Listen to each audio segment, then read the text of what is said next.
Prevention of money laundering act में next section है हमारे पास सेक्शन 51। सेक्शन 51 बात करता है जुरिस्डिक्शन ऑफ अथॉरिटीज़ की कि जो अथॉरिटीज़ हैं उनके पास क्या जुरिस्डिक्शन है। पहला पॉइंट है हमारे पास सेंट्रल गवर्नमेंट कंट्रोल कि सारी की सारी पीएमएलए अथॉरिटीज़ एक्सरसाइज करती हैं अपनी पावर, जैसा कि जो डायरेक्शंस इशू की गई हैं सेंट्रल गवर्नमेंट के द्वारा।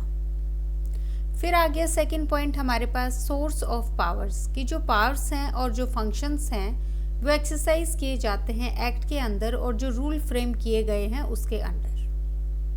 थर्ड पॉइंट आ गया हमारे पास फ्लेक्सिबल जुरिस्डिक्शन। अथॉरिटीज़ एक्सरसाइज कर सकती हैं सारी की सारी या कोई भी जो पावर्स हैं, not necessarily all at once कि एक ही टाइम पे सारी जो है एक्सरसाइज करने की ज़रूरत नहीं है, कुछ कर सकती हैं कुछ नहीं कर सकते या सारी की सारी भी कर सकते हैं। तो यहाँ पे इस स्लाइड में हमने क्या पढ़ा है, सबसे पहले हमने सेक्शन 51 है, किस चीज़ की बात करता है, ये बात करता है हमारे पास जुरिस्डिक्शन ऑफ अथॉरिटीज़।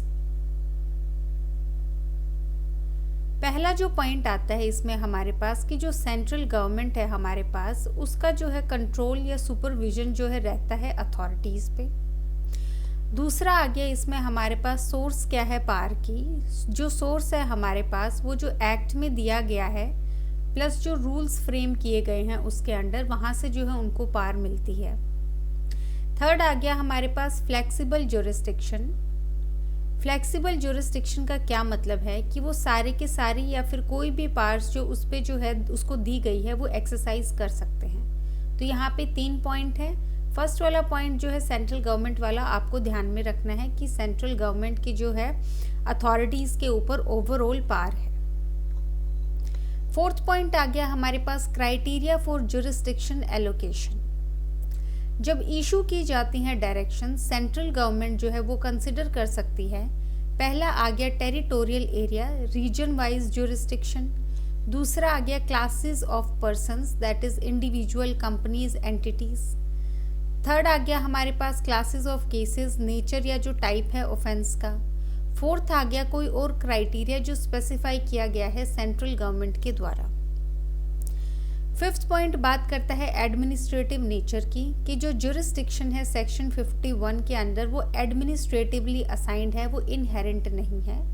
मतलब जो इनहेरेंट पावर नहीं मानी जाएगी, एडमिनिस्ट्रेशन तब असाइन करेगा तभी वो जुरिस्डिक्शन माना जाएगा। तो फोर्थ पॉइंट में ये बताया गया है कि क्या जो है हमारे पास क्राइटेरिया होगा कि किस हिसाब से जो है जुरिस्डिक्शंस डिवाइड किए जाएंगे, किन बेसिस पे। तो यहाँ पे 4 पॉइंट है हमारे पास। पहला पॉइंट है हमारे पास टेरिटोरियल बेसिस पे कि रीजन वाइज दिया जाए कि इस एरिया का जुरिस्डिक्शन यहाँ होगा, इसका इसके पास होगा, इसका इसके पास होगा। फिर आ गया इसमें हमारे पास क्लासेस ऑफ पर्सन को कैसे डिवाइड किया गया है। यहाँ पे पर्सन का मतलब है इंडिविजुअल का केस इसके पास जाएगा, कंपनीज का यहाँ जाएगा, किसी और एंटिटी का जो है सो एंड सो जो है के पास जाएगा। फिर थर्ड पॉइंट आ गया इसमें हमारे पास क्लासेस ऑफ केसेस। यहाँ पे क्या नेचर है या फिर क्या टाइप है हमारे पास केसेस का, इस पर डिपेंड करता है कि केस किसके पास जाता है।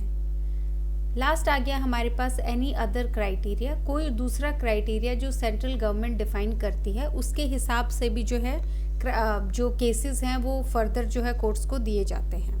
तो यहाँ पे हमारे पास 4 क्राइटेरियाज हैं डिसाइड करने का जो जुरिस्डिक्शन है अथॉरिटीज़ की। फिफ्थ पॉइंट बताता है कि ये जो है एडमिनिस्ट्रेटिव है नेचर में, मतलब इनहेरेंट नहीं है। एडमिनिस्ट्रेशन जब स्पेसिफाई करेगा तब जाके जो है वो पावर्स जो हैं उस अथॉरिटी के पास आएगी। ये वाला पॉइंट भी आपको याद रखना है और क्राइटेरिया बेस्ड भी जो है आपको ये वाला याद रखना है। नेक्स्ट आ गया इसमें हमारे पास सेक्शन 52। सेक्शन 52 बात करता है power of central government to issue directions etcetera कि क्या पावर है सेंट्रल गवर्नमेंट की इशू करने के डायरेक्शंस। पहला आ गया इसमें हमारे पास जनरल पावर ऑफ डायरेक्शन। तो जो सेंट्रल गवर्नमेंट है वो इशू कर सकती है ऑर्डर्स, इंस्ट्रक्शंस और जो डायरेक्शंस है टाइम टू टाइम। सेकंड आ गया इसका पर्पस क्या है। डायरेक्शंस दी जाती हैं प्रॉपर एडमिनिस्ट्रेशन के लिए पीएमएलए की। थर्ड पॉइंट आ गया इसमें हमारे पास बाइंडिंग नेचर। सारी की सारी पीएमएलए अथॉरिटीज़ और जो पर्सन्स एम्प्लॉय किए गए हैं एग्जीक्यूशन ऑफ एक्ट में वो ऑब्जर्व करेंगे और जो है फॉलो करेंगे इन डायरेक्शंस को। तो यहाँ पे बात करता है हमारे पास सेक्शन 52 कि यहाँ पे पावर क्या है सेंट्रल गवर्नमेंट की कि वो जो है डायरेक्शंस इशू कर सकते हैं। पहला आ गया इसमें हमारे पास जनरल पावर है यहाँ पे हमारे पास सेंट्रल गवर्नमेंट की कि वो जो है ऑर्डर्स इंस्ट्रक्शंस डायरेक्शंस दे सकती है। इसका पर्पस क्या है? पर्पस है हमारे पास प्रॉपर एडमिनिस्ट्रेशन के लिए पीएमएलए की, ताकि अच्छे से जो है पीएमएलए के अंदर जो है काम हो और उसमें कोई रुकावट ना हो और अननेसेसरी जो है बर्डन ना पड़े। तीसरा आ गया इसमें हमारे पास बाइंडिंग नेचर, ये जितनी भी डायरेक्शंस है ये बाइंडिंग होंगी नेचर में और जो जो पर्सन्स वहाँ पे एम्प्लॉयड हैं उनको ऑब्जर्व करनी है और फॉलो करनी है ये डायरेक्शंस। तो बेसिकली यहाँ पे 3 पॉइंट है। फर्स्ट वाला पॉइंट जो है एमसीक्यू पर्पस से इम्पॉर्टेंट है, बाकी जो है थोड़ा थियोरेटिकल है, आपको याद रखने की ज़रूरत नहीं है। फिर आगे लिमिटेशंस क्या है सेंट्रल गवर्नमेंट की पावर पे, ये प्रोवाइजो में दिया गया है। पहला आ गया no case specific direction, central government नहीं दे सकती है एक अथॉरिटी को कोई भी डायरेक्शन जो डिसाइड करेगी कि ये डिसाइड करना है एक पर्टिकुलर केस एक पर्टिकुलर मैनर में। फिर आ गया no interference with adjudicating authority, adjudicating authority के साथ कोई इंटरफेरेंस जो है वो नहीं किया जाएगा। यहाँ पे आ गया कि जो गवर्नमेंट है वो इंटरफेयर नहीं कर सकती है, जो डिस्क्रिशन है एडजुडिकेटिंग अथॉरिटीज़ के साथ जब वो परफॉर्म कर रही है अपने फंक्शंस।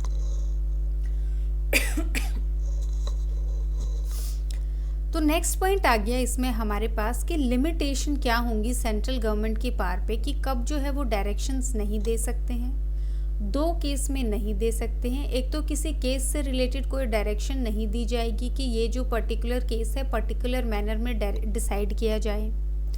दूसरा आ गया एडजुडिकेटिंग अथॉरिटी के मामले में वो जो है इंटरफेयर नहीं करेगी, जो हमारे पास डिस्क्रिशन है एडजुडिकेटिंग अथॉरिटीज़ की जब वो परफॉर्म करती है अपने फंक्शंस तो वो अपने हिसाब से कर सकती है। यहाँ पे सेंट्रल गवर्नमेंट का कोई भी रोल नहीं रहेगा।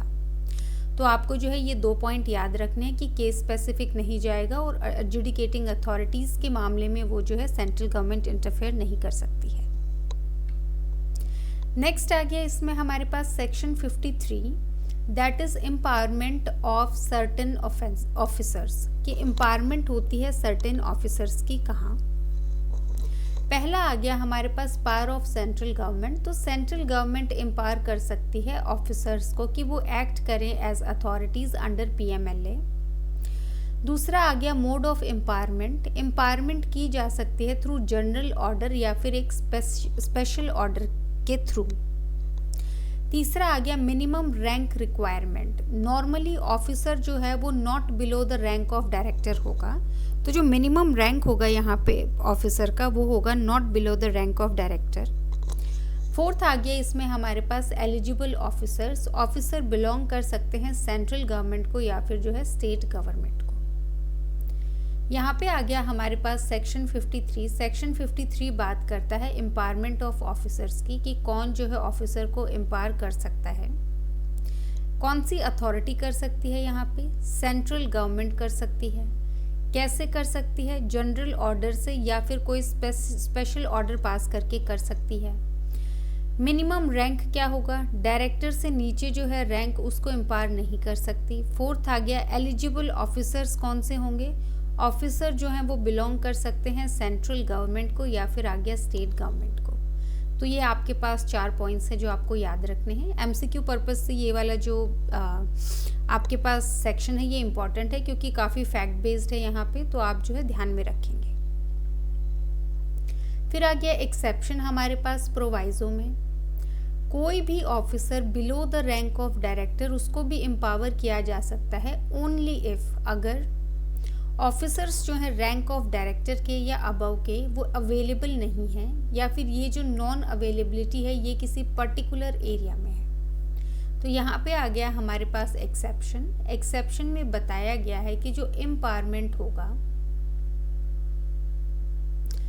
जो एम्पावरमेंट है हमारे पास वो अगर डायरेक्टर से नीचे रैंक का भी कोई ऑफिसर है तो उसका भी हो सकता है। कब हो सकता है? पहला है डायरेक्टर या उससे अबव रैंक जो है वो अवेलेबल नहीं है, दूसरा आ गया ये जो नॉन अवेलेबिलिटी है, ये एक पर्टिकुलर एरिया में है कि इस एरिया में फॉर एग्जांपल किसी स्मॉल एरिया में बोला जाए जहाँ पे डायरेक्टर वगैरह को पोस्ट ही नहीं किया जाता है, तो वहाँ पे जो है एक पर्टिकुलर ऑफिसर को एम्पावर किया जा सकता है कुछ जो उसकी फंक्शंस हैं वो करने के लिए। तो यहाँ पे ये दो एक्सेप्शंस जो हैं आपको याद रखनी है। नेक्स्ट आ गया इसमें हमारे पास section 54 that is certain officers to assist in inquiry etcetera, कि कुछ जो ऑफिसर्स हैं वो असिस्ट करेंगे इंक्वायरी में। एक wide range of regularity, financial, law enforcement या प्रोफेशनल बॉडीज लीगली बाउंड हैं असिस्ट करने के लिए ईडी को या फिर पीएमएलए अथॉरिटीज़ को। अब इसमें आ गया कौन कौन से जो ऑफिसर्स हैं वो मैंडेटरीली रिक्वायर्ड हैं असिस्ट करने के लिए पीएमएलए अथॉरिटीज़ को।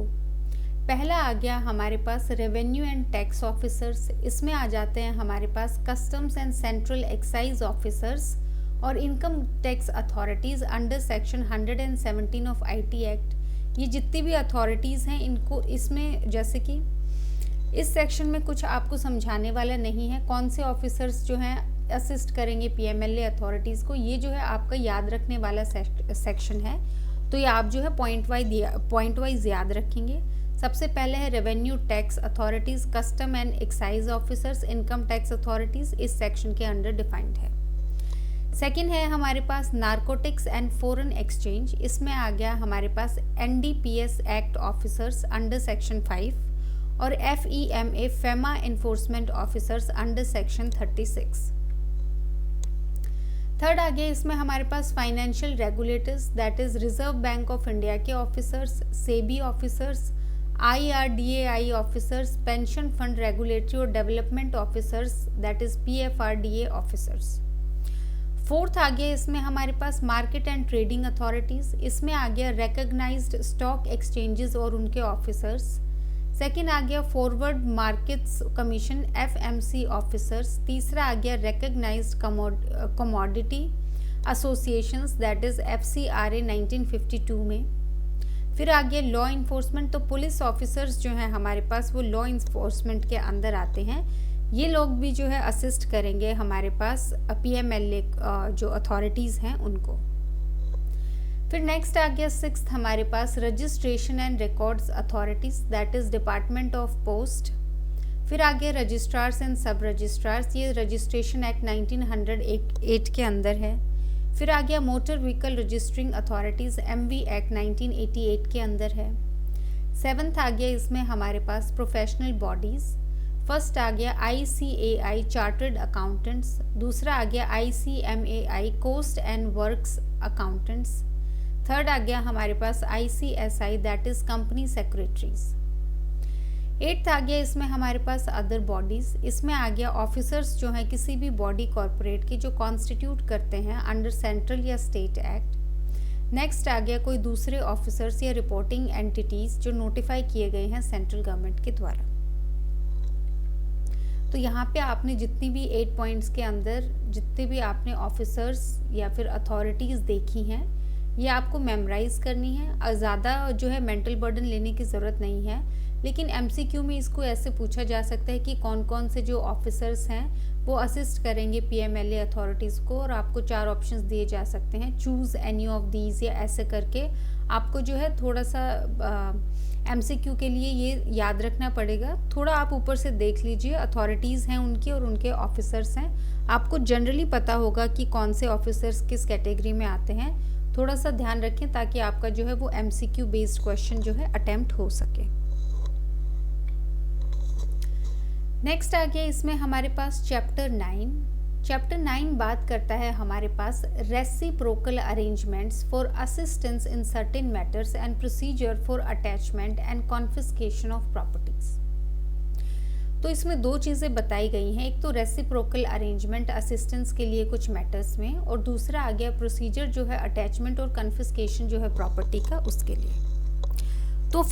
तो हमारे पास जो पहला सेक्शन है इस चैप्टर का वो है सेक्शन 55, ये बात करता है डेफिनेशंस की। पहली डेफिनेशन है हमारे पास कॉन्ट्रैक्टिंग स्टेट की। तो कॉन्ट्रैक्टिंग स्टेट क्या होगा? कोई भी कंट्री या फिर प्लेस जो आउटसाइड है इंडिया के, विद विच जो सेंट्रल गवर्नमेंट है उन्होंने अरेंजमेंट्स किए हैं थ्रू एक ट्रीटी या फिर कोई और दूसरा जो है अग्रीमेंट।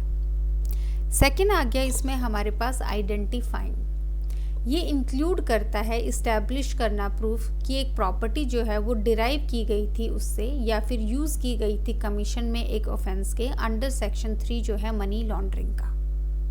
तो आइडेंटिफाई के हमारे पास ये जो है डेफिनेशन है। नेक्स्ट आ गया हमारे पास ट्रेसिंग की डेफिनेशन। ट्रेसिंग का मतलब है डिटरमाइन करना क्या नेचर है प्रॉपर्टी का, सोर्स क्या है प्रॉपर्टी का, डिस्पोजिशन, मूवमेंट, टाइटल या ओनरशिप जो है क्या है प्रॉपर्टी की। तो ये जो है हमारे पास 3 डेफिनेशंस दी गई हैं सेक्शन 55 में। नेक्स्ट आ गया हमारे पास सेक्शन 56। सेक्शन 56 बात करता है अग्रीमेंट्स विद फॉरेन कंट्रीज। तो फॉरेन कंट्रीज के साथ जो है अग्रीमेंट्स उनकी बात करता है सेक्शन 56। पहला है हमारे पास पावर टू एंटर अग्रीमेंट्स। कौन जो है एंटर करेगा अग्रीमेंट्स में? इसमें अथॉरिटी है हमारे पास सेंट्रल गवर्नमेंट। सेंट्रल गवर्नमेंट जो है वो एंटर कर सकती है अग्रीमेंट में फॉरेन कंट्रीज के साथ। दूसरा आ गया हमारे पास पर्पस क्या है अग्रीमेंट्स का। ये जो अग्रीमेंट्स हैं ये हो सकते हैं इन्फोर्स करने के लिए पीएमएलए प्रोविजंस को या फिर एक्सचेंज करने के लिए इंफॉर्मेशन को। किस चीज़ के लिए? प्रिवेंट करने के लिए मनी लॉन्ड्रिंग ऑफेंसेस को या फिर इन्वेस्टिगेट करने के लिए ऑफेंसेस को पीएमएलए के अंडर या फिर जो कॉरस्पॉन्डिंग फॉरेन लॉज हैं। फिर आ गया हमारे पास implementation mechanism. Central government issue कर सकती है एक नोटिफिकेशन ऑफिशियल गजट में प्रोविजंस के लिए, बनाने के लिए प्रोविजंस को नेसेसरी इम्प्लीमेंट करने के लिए इन अग्रीमेंट्स को। तो इस स्लाइड में हमने क्या पढ़ा है? इस स्लाइड में हमने पढ़ा है सबसे पहले सेक्शन नंबर जो कि सेक्शन 56 है और ये बात करता है हमारे पास अग्रीमेंट्स क्या हैं विद फॉरेन कंट्रीज,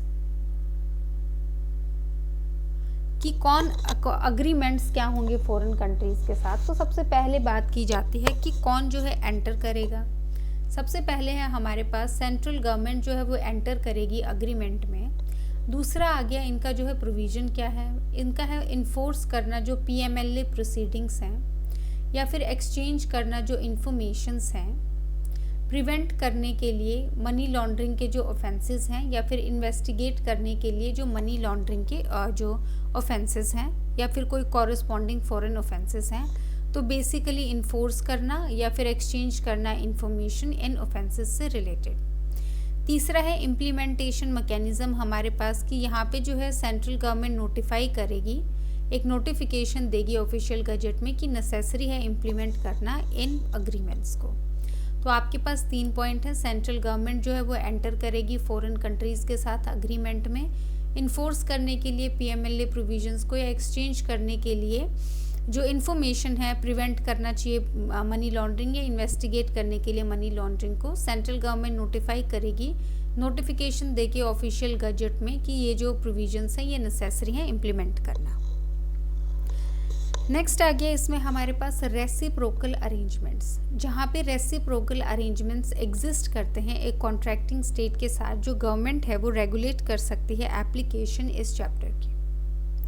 नेक्स्ट आ गया कंडीशंस एंड एक्सेप्शंस। एप्लीकेशन जो है चैप्टर की इन कॉन्ट्रैक्टिंग स्टेट्स की वो सब्जेक्ट टू होगी कंडीशंस को, एक्सेप्शंस को या क्वालिफिकेशंस को, जैसा कि स्पेसिफाई किया जाएगा ऑफिशियल गजट नोटिफिकेशन में। इसमें जो है नेक्स्ट पॉइंट हमारे पास वो बात करता है रेसिप्रोकल अरेंजमेंट की, कि अगर कोई रेसिप्रोकल अरेंजमेंट जो है वो एग्जिस्ट करता है किसी कॉन्ट्रैक्टिंग स्टेट के साथ, तो यहाँ पे जो गवर्नमेंट है हमारे पास वो रेगुलेट करेगी एप्लीकेशन उस चैप्टर की। फिर आ गया कंडीशंस और एक्सेप्शंस क्या हैं। कंडीशंस क्या हैं कि ये जो एप्लीकेशन जो है इस चैप्टर की दूसरे स्टेट्स में जो हमारे पास कॉन्ट्रैक्टिंग स्टेट हैं वो सब्जेक्ट टू होंगी कंडीशंस, एक्सेप्शंस या क्वालिफिकेशंस। तो वहाँ के रूल्स के हिसाब से जो है इनको कॉरेस्पॉन्ड किया जाएगा जैसा कि स्पेसिफाई किया जाएगा ऑफिशियल गजट में। तो ये आपके पास जो है एक थियोरेटिकल आपके पास 2 पॉइंट हैं कि कॉन्ट्रैक्टिंग स्टेट जो है जिसकी अभी हमने डेफिनेशन की थी पिछले सेक्शंस में, कि जो भी आउटसाइड इंडिया है कोई भी स्टेट, तो वो कॉन्ट्रैक्टिंग स्टेट के साथ कोई रेसिप्रोकल अरेंजमेंट है तो वहाँ पे गवर्नमेंट रेगुलेट करेगी इसकी जो इम्प्लीमेंटेशन है चैप्टर की। बाकी वो सब्जेक्ट टू होगी कि वहाँ कॉन्ट्रैक्टिंग स्टेट में क्या कंडीशंस हैं या क्या एक्सेप्शंस हैं या क्या क्वालिफिकेशंस हैं, उसके हिसाब से मोल्ड किया जाएगा इन जो है प्रोविजंस को। इसमें एमसीक्यू बेस आपको याद रखने वाला ऐसा कुछ नहीं है, थोड़ा सा आप सेंट्रल गवर्नमेंट जो अथॉरिटी है वो कहाँ कहाँ मतलब यूज़ होती है या क्या क्या पार्ट्स हैं उनके पास, आप उसको थोड़ा सा ध्यान रख सकते हैं। अदरवाइज इस स्लाइड में आपको कुछ भी याद नहीं रखना है एमसीक्यू पर्पस से। नेक्स्ट आ गया इसमें हमारे पास सेक्शन 57। सेक्शन 57 बात करता है letter of request to a contracting state in certain cases. तो लेटर ऑफ रिक्वेस्ट भेजा जाता है कॉन्ट्रैक्टिंग स्टेट में कुछ केसेस में। कौन से केसेस हैं? पहला आ गया ओवरराइडिंग प्रोविजन, अप्लाई करता है नॉटविथस्टैंडिंग पीएमएलए या फिर सीआरपीसी 1973। फिर आ गया कब एप्लीकेबल है? ड्यूरिंग इन्वेस्टिगेशन या जो प्रोसीडिंग्स हैं अंडर पीएमएलए, जब इन्वेस्टिगेटिंग ऑफिसर या कोई सुपीरियर ऑफिसर बिलीव करता है कि एविडेंस अवेलेबल है कॉन्ट्रैक्टिंग स्टेट में। थर्ड आ गया हमारे पास एप्लीकेशन टू स्पेशल कोर्ट, एक एप्लीकेशन जो है दी जाएगी स्पेशल कोर्ट को बाय इन्वेस्टिगेटिंग ऑफिसर या फिर जो ऑफिसर सीनियर है इन्वेस्टिगेटिंग ऑफिसर का, उसके द्वारा। तो यहाँ पे हमारे पास बात होती है सेक्शन 57 की, जो बात करता है लेटर ऑफ रिक्वेस्ट की कॉन्ट्रैक्टिंग स्टेट को दिया जाता है कुछ केसेस में। पहला बताता है कि ये सेक्शन जो है ये ओवरराइड करता है प्रोविजंस को। तो कोई भी पीएमएलए के प्रोविजंस हैं या कोई भी सीआरपीसी के जो प्रोविजंस हैं उनको ये सेक्शन ओवरराइड करेगा, मतलब इनकी एप्लीकेशन नहीं होगी जब ये सेक्शन जो है वो जो है सुपीरियर माना जाएगा। सेकंड आ गया कब एप्लीकेबल होगा? अगर इन्वेस्टिगेट करना है कोई भी पीएमएलए का ऑफेंस है या फिर जो इन्वेस्टिगेटिंग ऑफिसर है वो बिलीव करता है कि जो एविडेंस है वो अवेलेबल है कॉन्ट्रैक्टिंग स्टेट में। तीसरा आ गया हमारे पास एप्लीकेशन टू स्पेशल कोर्ट, यहाँ पे एप्लीकेशन दी जाएगी स्पेशल कोर्ट को इन्वेस्टिगेटिंग ऑफिसर के द्वारा या फिर ऑफिसर जो सीनियर है हमारे पास इन्वेस्टिगेटिंग ऑफिसर का। तो यहाँ पे जो है सेक्शन 57 बात करता है लेटर ऑफ रिक्वेस्ट की। ओवरराइडिंग सेक्शन है इन्वेस्टिगेशन के लिए पीएमएलए केसेस की या एविडेंस है कॉन्ट्रैक्टिंग स्टेट में, तब जो है लेटर ऑफ रिक्वेस्ट रिलीज किया जाएगा, अप्लाई किया जाएगा स्पेशल कोर्ट में जो है इन्वेस्टिगेटिंग ऑफिसर के द्वारा या किसी दूसरे ऑफिसर के द्वारा जो सीनियर है इन्वेस्टिगेटिंग ऑफिसर का। तो आपको जो है ये तीनों पॉइंट ही ध्यान रखने हैं एमसीक्यू जो है बेस्ड। स्पेसिफिकली आपको थर्ड वाला पॉइंट कि कौन जो है यहाँ पे अप्लाई करेगा, तो इन्वेस्टिगेटिंग ऑफिसर करेगा या फिर जो सीनियर है इन्वेस्टिगेटिंग ऑफिसर का वो अप्लाई करेंगे। कहाँ करेंगे? स्पेशल कोर्ट में जो है वहाँ अप्लाई करेंगे। नेक्स्ट आ गया सेटिस्फैक्शन ऑफ स्पेशल कोर्ट। तो स्पेशल कोर्ट है वो सेटिस्फाई करेगी कि एविडेंस नेसेसरी है या एविडेंस लाइकली अवेलेबल है कॉन्ट्रैक्टिंग स्टेट में। एक बार कोर्ट सेटिस्फाई हो गया उसके बाद इशू होगा letter of request LOR, that is special court जो है वो इशू कर सकती है लेटर ऑफ रिक्वेस्ट एक फॉरेन कोर्ट को या अथॉरिटी को। क्या करने के लिए? एग्जामिन करने के लिए फैक्ट्स और सर्कमस्टांसेस, स्पेसिफाइड स्टेप्स लेने के लिए जो मेंशन किए गए हैं स्पेशल कोर्ट में। फिर आ गया फॉरवर्ड करके जो कलेक्टेड एविडेंस है स्पेशल कोर्ट को इंडिया में। नेक्स्ट आ गया हमारे पास mode of transmission. Letter of request transmit किया जाता है जैसा कि स्पेसिफाई किया गया है सेंट्रल गवर्नमेंट के द्वारा। नेक्स्ट आ गया हमारे पास एविडेंशियल वैल्यू। कोई भी स्टेटमेंट, डॉक्यूमेंट या थिंग जो रिसीव की गई है वो डीम्ड मानी जाएगी कि वो एविडेंस कलेक्ट किया गया है इन्वेस्टिगेशन के द्वारा। नेक्स्ट आ गया इसमें हमारे पास सेटिस्फैक्शन ऑफ स्पेशल कोर्ट। तो यहाँ पे स्पेशल कोर्ट जो है उसकी सेटिस्फैक्शन होगी सबसे पहले कि जो एविडेंस है हमारे पास वो नेसेसरी है। दूसरा है ये एविडेंस अवेलेबल है कॉन्ट्रैक्टिंग स्टेट में। एक बार स्पेशल कोर्ट जो है हमारे पास सेटिस्फाई हो जाता है उसके बाद जो है इशू होगा letter of request. Letter of request issue होगा किसी फॉरेन कोर्ट को या फिर अथॉरिटी को। पहला आ गया एग्जामिन करने के लिए जो फैक्ट्स या सर्कमस्टांसेस हैं। दूसरा जो स्पेसिफाइड स्टेप्स लेने के लिए जो मेंशन किए गए हैं स्पेशल कोर्ट ने।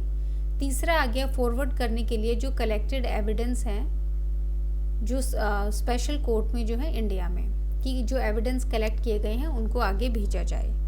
मोड क्या होगा इसमें हमारे पास, जो मोड होगा हमारे पास वो स्पेसिफाई किया जाएगा सेंट्रल गवर्नमेंट के द्वारा। नेक्स्ट आ गया इसमें हमारे पास एविडेंशियरी वैल्यू, कोई भी डॉक्यूमेंट या चीज़ रिसीव हुई है वो एविडेंस कलेक्टेड ड्यूरिंग इन्वेस्टिगेशन उसको माना जाएगा, उसको डीम्ड माना जाएगा कि वो जो है एविडेंस है जो कलेक्ट किया गया है ड्यूरिंग इन्वेस्टिगेशन। तो इस स्लाइड में जो है आपके पास 4 पॉइंट्स हैं। सबसे पहले जो स्पेशल कोर्ट है कब सेटिस्फाई होगा, अगर उनको लगता है एविडेंस नेसेसरी है या फिर वो जो है अवेलेबल है कॉन्ट्रैक्टिंग स्टेट के पास। उसके बाद इशू होगा letter of request foreign court को या अथॉरिटी को कि एग्जामिन करे facts and circumstances, specified steps ले जो स्पेशल कोर्ट ने बोला है, या फिर कलेक्ट करे जो एविडेंस हैं, फॉरवर्ड करे जो कलेक्टेड एविडेंस है कोर्ट को। मोड वही होगा जो सेंट्रल गवर्नमेंट डिसाइड करेगी। इन एविडेंस को जो रिसीव किए जाएंगे इनको माना जाएगा कि ये एविडेंस हैं जो कलेक्ट किए गए हैं ड्यूरिंग इन्वेस्टिगेशन, तो इनकी एविडेंशियरी वैल्यू जो है इतनी ही होगी। नेक्स्ट आ गया इसमें हमारे पास सेक्शन 58। सेक्शन 58 बात करता है assistance to a contracting state in certain cases. अब असिस्टेंस हमें देनी है कॉन्ट्रैक्टिंग स्टेट को। पहले वाले सेक्शन में 57 में हमने पढ़ा कि हम जो है लेटर ऑफ रिक्वेस्ट सेंड कर रहे हैं कॉन्ट्रैक्टिंग स्टेट को। अब बात हो रही है कि हम असिस्ट कर रहे हैं कॉन्ट्रैक्टिंग स्टेट को, तो यहाँ पे जो है रिसीव हुआ है लेटर ऑफ रिक्वेस्ट। तो एक जो लेटर ऑफ रिक्वेस्ट है वो रिसीव किया गया है सेंट्रल गवर्नमेंट के द्वारा, ये भेजा गया है बाय कोर्ट या फिर अथॉरिटी जो है एक कॉन्ट्रैक्टिंग स्टेट की। सेकंड आ गया इसमें हमारे पास पर्पस ऑफ रिक्वेस्ट। तो जो रिक्वेस्ट का जो है वो क्या पर्पस है, रिक्वेस्ट की जा सकती है इन्वेस्टिगेशन के लिए किसी ऑफेंस में, या फिर प्रोसीड करने के लिए अंडर पीएमएलए, या फिर फॉरवर्ड करने के लिए एविडेंस जो कनेक्टेड है ऐसे ऑफेंस से या प्रोसीडिंग से। थर्ड आ गया हमारे पास रोल क्या होगा सेंट्रल गवर्नमेंट का। सेंट्रल गवर्नमेंट फॉरवर्ड कर सकती है letter of request special court को या फिर किसी अथॉरिटी को पीएमएलए के अंडर जो उनको ठीक लगता है। तो इसमें आ गया हमारे पास सेक्शन 58। सेक्शन 58 बात करता है असिस्ट करने की कॉन्ट्रैक्चुअल स्टेट को सर्टेन केसेस में। पहला है जहां पे लेटर ऑफ रिक्वेस्ट जो है वो रिसीव हुई है, सेंट्रल गवर्नमेंट के द्वारा रिसीव की गई है और ये भेजी गई है किसी अथॉरिटी या कोर्ट ने कॉन्ट्रैक्टिंग स्टेट की। दूसरा आ गया पर्पस क्या है रिक्वेस्ट का कि किसके लिए भेजी गई है, इन्वेस्टिगेट करने के लिए, प्रोसीड करने के लिए किसी ऑफेंस के अंडर, या फिर फॉरवर्ड करने के लिए कोई एविडेंस जो कनेक्टेड है ऑफेंस से। तीसरा आ गया रोल क्या है सेंट्रल गवर्नमेंट का। सेंट्रल गवर्नमेंट जो है फॉरवर्ड करेगी लेटर ऑफ रिक्वेस्ट को स्पेशल कोर्ट को या किसी और अथॉरिटी को जैसे उसको ठीक लगता है जो पीएमएलए के अंडर आता है। तो यहाँ पे बेसिकली 3 पॉइंट्स हैं हमारे पास। पहला कि जो लेटर ऑफ रिक्वेस्ट है वो रिसीव किया जाता है सेंट्रल गवर्नमेंट के द्वारा जो कॉन्ट्रैक्टिंग स्टेट भेजता है। पर्पस 3 है हमारे पास, इन्वेस्टिगेशन के लिए बोल सकता है, प्रोसीडिंग के लिए बोल सकता है पीएमएलए के अंडर, या फॉरवर्ड करने के लिए एविडेंस जो कलेक्ट किया गया है किसी ऑफेंस से रिलेटेड। थर्ड आ गया हमारे पास सेंट्रल गवर्नमेंट का जो है यहाँ पे क्या रोल रहेगा। सेंट्रल गवर्नमेंट फॉरवर्ड करेगी ये जो एलओआर है स्पेशल कोर्ट को या किसी अथॉरिटी को पीएमएलए के अंडर। नेक्स्ट आ गया इसमें हमारे पास एग्जीक्यूशन ऑफ रिक्वेस्ट। अब एग्जीक्यूट कैसे करनी है रिक्वेस्ट, जो रिक्वेस्ट है वो एग्जीक्यूट की जा सकती है जो पीएमएलए के हमारे पास प्रोविजंस हैं इनके अकॉर्डेंस में, या फिर कोई और लॉ के अकॉर्डेंस में जो फोर्स में है अभी। तो यहाँ पे एग्जीक्यूट कैसे की जाएगी, जो भी रिक्वेस्ट आया है फॉर एग्जांपल इन्वेस्टिगेट करने के लिए, प्रोसीड करने के लिए या एविडेंस कलेक्ट करने के लिए उन्होंने बोला है कॉन्ट्रैक्टिंग स्टेट ने, तो इसको एग्जीक्यूट कैसे किया जाएगा। ये एग्जीक्यूट किया जाएगा जो पीएमएलए के अंडर प्रोविजंस है हमारे पास कि ऐसे इन्वेस्टिगेट होता है ये केस, तो उसी हिसाब से किया जाएगा, या फिर कोई दूसरा लॉ अगर वो एप्लीकेबल है तो उसके हिसाब से जो है किया जाएगा।